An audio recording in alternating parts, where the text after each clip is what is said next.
हाय दोस्तों, मैं डॉक्टर कुलदीप कुमार आप सभी के बीच आज अपने YouTube चैनल आयुर्वेद को पहचानो पर एक नया टॉपिक लेकर आया।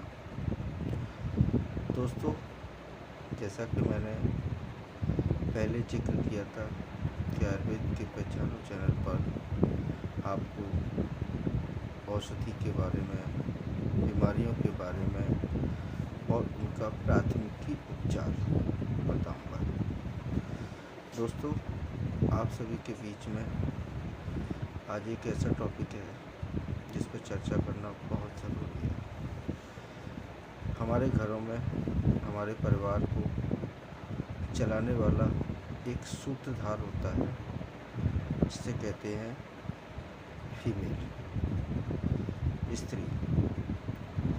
दोस्तों, आज ये उनसे संबंधित एक बीमारी है जिसके बारे में मैं चर्चा करूंगा, क्योंकि किसी भी परिवार को सही रखना है तो एक फीमेल की बहुत बड़ी जिम्मेदारी रहती है, और अगर वही बीमार रहें तो उससे घर पर बहुत सारी मानसिक अवसाद उत्पन्न होते हैं। दोस्तों, अब टॉपिक पर चर्चा करते हैं। आज का टॉपिक है दोस्तों कटी सूल, यानी कि बैक एक। कमर के निचले हिस्से में दर्द का रहना। पीठ के निचले भाग में उत्पन्न होने वाली पीड़ा को कटी सूल कहते हैं। दोस्तों, फीमेल में यह रोग व्यापक रूप से पाया जाता है। यह 35 वर्ष की अवस्था के पश्चात तीव्र या मंद लगभग 30% जनसंख्या आबादी के भाग में महिलाओं में पाया जाता है। दोस्तों, यह आंकड़ा 30% का काफ़ी अधिक होता है। दोस्तों, अब यहाँ हम ये जान लें कि क्या कारण रहते हैं जिसके कारण इनको बैक एक यानी कि पीठ के निचले भाग में यह किस तरीके से होता है। दोस्तों, अब हम इसके कारण जान लें। सबसे पहले त्रिक प्रदेश, यानी कि पीठ के निचले भाग को त्रिक प्रदेश कहते हैं। आयुर्वेद के अनुसार अपान वायु क्षेत्र का स्थान माना गया है। दोस्तों, इसमें एक तो सबसे बड़े कारण जो होते हैं मैं उन पर फोकस करना चाहूँगा। सबसे पहले महिलाएं अक्सर करके घरों में अपनी शक्ति से अधिक भार उठाने की कोशिश करती हैं। नंबर 2, गलत ढंग से भार को उठाना, यानी कि हमें खड़े होके भार को उठा रहे हैं, हो सकता है मसल्स का खिंचाव हो जाता है। पीठ या कटी पर लगा आघात, यानी कि किसी भी प्रकार से चोट लग जाए। मेरुदंड की विकृति जो उक्त कारणों से उत्पन्न हो सकती है।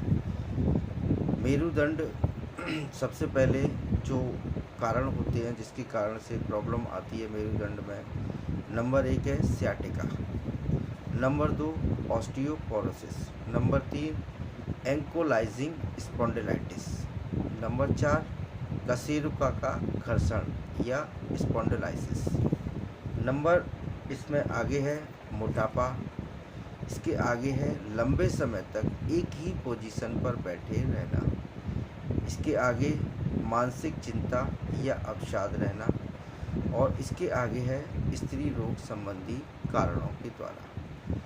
दोस्तों, ये जो मैंने आपको कारण बताए हैं, हो सकता है वीडियो देखने के बाद बहुत सारे व्यक्तियों में इन कारणों को आइडेंटिफाई करें। दोस्तों, ये कारण जो कि ये डिजीज़ के अनुसार है, बैक एक होना, जो आपको पहले मैंने बताया किसकी उम्र के सापेक्ष 30% संख्या पाई जाती है। कभी कभी हम गलत पोजीशन से भार को उठाते तब भी हमको दिक्कत आ जाती है। तो दोस्तों, ये तो मैंने आपको जो कारण बताए हैं, इन कारणों को अगर आपको लगता है कि हमें इन कारणों से संबंधित अगर हमारे शरीर में लक्षण दिखाई दे रहे हैं तो आप तत्काल चिकित्सक से संपर्क करें, चाहे आयुर्वेद चिकित्सक हो या एलोपैथ चिकित्सक। आप तत्काल चिकित्सक से सलाह लें। अनावश्यक रूप से दर्द निवारक दवाइयों का प्रयोग ना करें। दोस्तों, अनावश्यक रूप से अक्सर करके घरों में महिलाएं सोचती हैं कि चलो थोड़ा सा दर्द है, दर्द की गोली खा लेते हैं, फिर आराम मिल जाएगा। दोस्तों, यह आदत लगातार आगे निरंतर बढ़ती जाती है, जिससे उनको कई सारी समस्याओं का सामना करना पड़ सकता है। दोस्तों, मेरा यह वीडियो बनाने का मुख्य उद्देश्य एक तो आपको सभी लोगों को समस्या के बारे में जानकारी देना और तत्काल से उस समस्या को अगर उत्पन्न हो रही है तो उसकी तत्काल से आप किसी भी चिकित्सक से संपर्क स्थापित करके तत्काल अपनी समस्या का निदान कराएं। अब दोस्तों, इसमें हम कारण पे बात हो गई, बैकएक क्या होता है, किस तरीके से होता है। अब निदान हम इसका कैसे करते हैं, मतलब किस तरीके से हमको ये नज़र आता है। कभी कभी बहुत ज़्यादा भय लगता है, कभी कभी एकदम बहुत ज़्यादा चिंता रहती है, क्रोध रहता है या मानसिक तनाव रहता है। दोस्तों, ये कॉमन से सिम्टम्स रहते हैं। बहुत ज़्यादा एकदम डर के रहना, किसी चीज़ से डर लग जाता है तो डर के लगा रहना, या बहुत ज़्यादा किसी भी घटना के कारण शौक मतलब झटका लग जाना, एकदम शौक में चले जाना, और बहुत ज़्यादा क्रोध आना या बहुत ज़्यादा चिंता करना किसी भी टॉपिक को लेकर, अक्सर करके महिलाओं में ये सारी कॉमन चीज़ें नज़र आती हैं। दोस्तों, कई सारे मानसिक तनाव भी होते हैं, क्योंकि हम लोग अक्सर करके महिलाओं को इन छोटी छोटी चीज़ों के बारे में जानकारी भी नहीं होती और हम उनसे अवॉइड कर जाते हैं। दोस्तों, एक इसमें आगे बिंदु है कि पीड़ा कब प्रारंभ हुई, कैसे हुई, कब हुई और कहाँ हुई, यानी कि इसकी एक हिस्ट्री भी ये जानना बहुत ज़रूरी होता है कि अगर पेन उनके कब से चालू हुआ है। क्योंकि मैंने जैसे आपको आगे बताया कि ये कर्टिसोल जो मेल डिजीज़ है, यानी कि बैकएक जो बीमारी है, ये 35 वर्ष की अवस्था के पश्चात, यानी कि हमारी जो बोन की डेंसिटी है वो 35 वर्ष की अवस्था के पश्चात महिलाओं में थोड़ा सा स्थिति डाइट बैलेंस ना होने के कारण ये लचर होने लगती है। तो दोस्तों, इस बात का भी हमें विशेष ध्यान रखना है कि एज कितने से दर्द यह प्रारंभ होता है।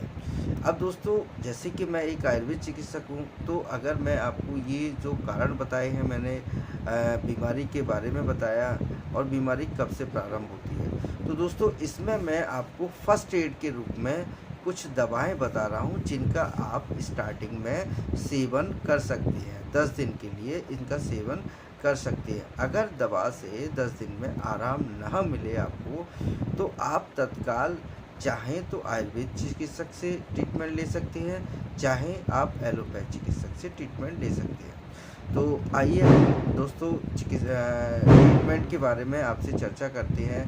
सबसे पहले इसमें हम एक त्रियोदशांग गुग्गुल के नाम से एक टैबलेट आती है, जो डाबर वैद्यनाथ किसी भी कंपनी की होती है। त्रियोदशांग नाम को मैंने दोबारा रिपीट किया है, त्रियोदशांग। यह गोली एक गोली सुबह दोपहर शाम लेनी है। फिर इसमें नंबर 2 पर महारासनादि क्वाथ।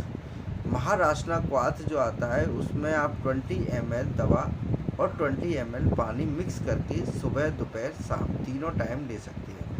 दोस्तों, अब हमें मालिश करने के लिए एक तेल की ज़रूरत पड़ती है, तो महाविष गर्भ नाम से तेल आता है, उसकी हल्की मालिश आप सतह पर करें और उसको ऐसा ही छोड़ दें एब्जॉर्ब करने के लिए। दोस्तों, ये मैंने आपको बैकएक यानी कि कर्टिसोल के बारे में आपको मैंने चर्चा की है।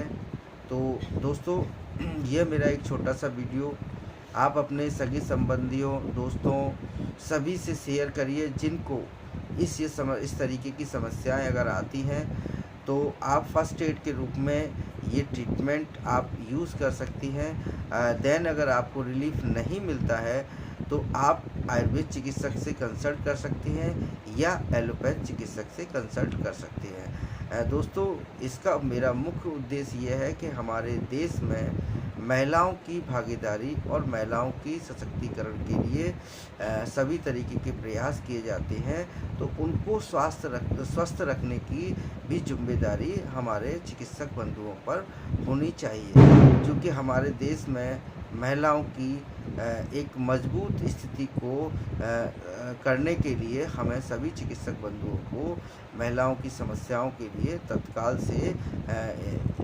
तत्काल से उनके ट्रीटमेंट करना चाहिए। दोस्तों, नेक्स्ट वीडियो में मैं जल्द ही आपसे मिलूँगा, तब तक के लिए थैंक्स। और दोस्तों, मैं आपसे एक रिक्वेस्ट कर रहा हूँ कि आप इस वीडियो को ज़्यादा से ज़्यादा शेयर करें, लाइक करें, सब्सक्राइब करें और बेल आइकन को ज़रूर दबाएं। Thank you.